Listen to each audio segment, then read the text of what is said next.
ಶ್ರೀ ರಾಘವೇಂದ್ರ ಗುರವೇ ನಮಃ ಕಾರುಣ್ಯ ಸಿಂಧವೇ. ಅತ್ಯಂತ ದಯಾಳವೇ ಅನ್ನುವುದಕ್ಕಿಂತಲೂ ಇದು ಪ್ರಾಯ ಒಳ್ಳೆಯ ಶಬ್ದ. ಯಾಕೆಂದ್ರೆ ಅವರು ಕರುಣೆಯ ಕಡಲು ಅಂತ. ಕಾರುಣ್ಯ ಸಿಂಧವೇ ಅಂದರೆ ಕರುಣೆಯ ಕಡಲು, ಅದು ಕಾರುಣ್ಯದ ಸಾಗರ.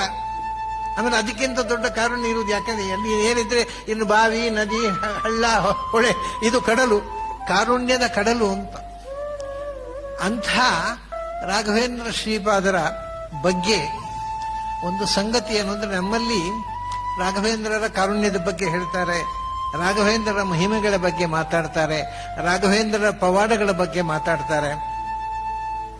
ಆದರೆ ದೊಡ್ಡ ಪವಾಡ ಏನು ಗೊತ್ತುಂಟ? ರಾಘವೇಂದ್ರ ಶ್ರೀಪಾದರ ಗ್ರಂಥಗಳು.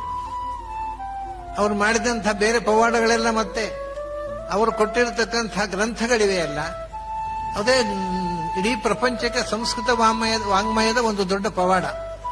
ಅದನ್ನು ಅಧ್ಯಯನ ಮಾಡಿ ಅರ್ಥ ಮಾಡಿಕೊಂಡ್ರೆ ಇನ್ನೊಂದು ಪವಾಡ.